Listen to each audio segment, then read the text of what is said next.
Yeah, man, it's the foundation. From day one, since the hire, he's came in 100% locked in. We've been aligned. We've been on the same page.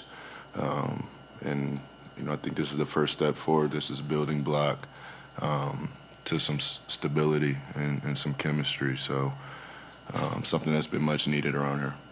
Second thing, obviously first half, I know you only took 3 shots and you guys scored 67, but obviously it flipped in the second half for you.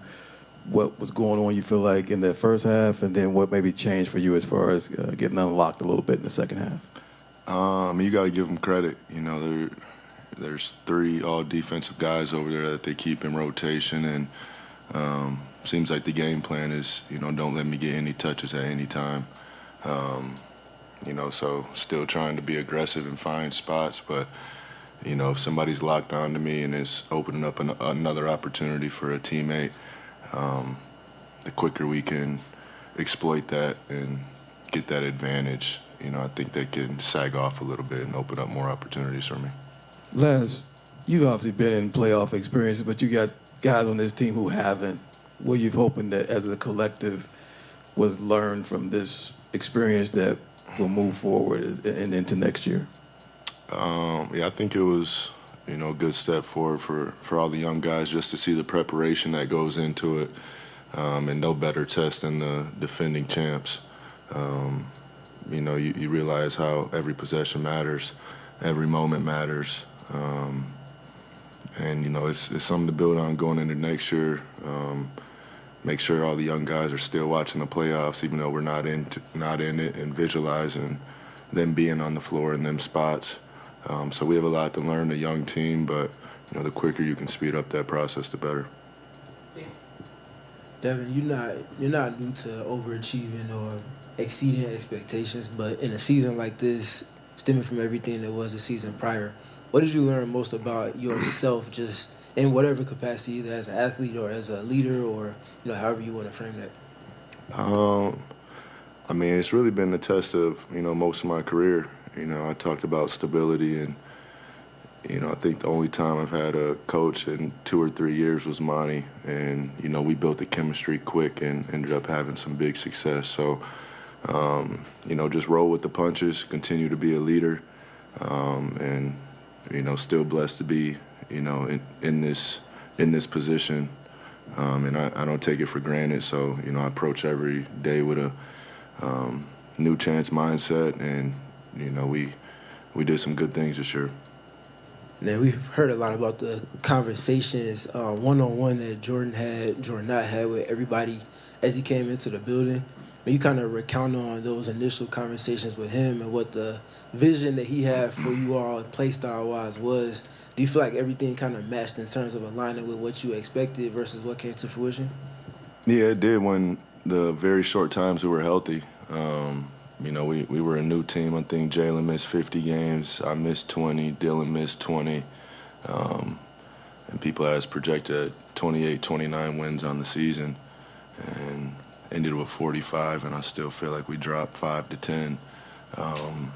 So going into next season, with the same core, we have a better understanding that those games in October, November, December actually matter, and they matter a lot going into seeding later in the season. So it was a good building block season for us.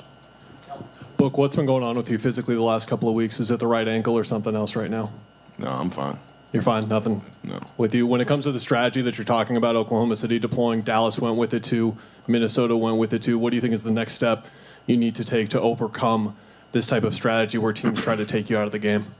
I think make them pay for it early on, early in the game. If my man's hugged up on me in the corner and we get 2 lob dunks to the big right away, it'll loosen up some.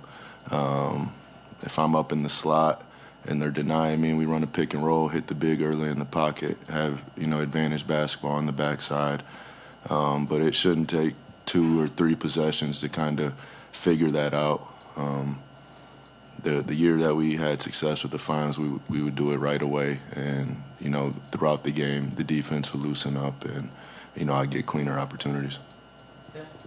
Book, having competed against OKC for a series, what stands out to you about what makes them a championship team? I mean, you can't say anything without, bringing up Shai. He's the MVP of the league, and he's playing the best basketball in the league for the past 2 years. Mixed with, guys that know their role, some seasoned vets that, they're relentless. Like I said, with that chemistry, the communication, it's on 100%. And when the bench comes in, they get better sometimes. It's like reinforcement. It's not subs. And they have all the answers to the test. They've been tested together, and they've been together for years. So that's an advantage. Hey, Book back here, Elliot by Sports 360 AZ. When I watched this team this year, it felt like they were really playing what I would think is Suns basketball. When you think of Suns basketball, how did this team represent that? I think we brought a new life, after not making the playoffs last year, and like I spoke on having low expectation going into this year. We exceeded everybody else's expectation, but not ours. So, we still have some learning to do. This was a great test for us, a great, I keep saying stepping stone, first step, and this is a nice place to be. So I'm sure a lot of guys won't be out of market, and we'll all be together and continue to learn. Devin and Colin got free for some shots tonight. Just how big was this year for him, just to set the foundation for what he can be and unlock what the player that he wants to be moving forward? Yeah, I mean, he just needed the opportunity, and he took full advantage of it from day one. He's a true hooper. Everybody that has been teammates with him in the past has spoke about it, but he just hasn't had a real opportunity. So I'm happy he got that this year, and he was a champion in college for a reason. He brings that mindset to practice every day, to leadership in the locker room, and he's somebody that you want to go to war with. Book, a lot of guys with career years this year. Colin, Royce, Grayson, just to name a few. When you kind of look at how these guys have grown throughout the year, how proud are you just to see that growth, and honestly just how teams adjust and how these guys are able to counter those adjustments? Yeah, I've just been telling them be aggressive. Everybody from the beginning. If teams try to throw junk defenses, like that's more opportunity for you, and they've done a great job of that. All of them, and we stuck together as a unit. Through injuries, I just wish we could get 50 games healthy together before coming into this to, learn in the fire and learn from mistakes. But we kind of had to learn on the fly, and there's still some good in there.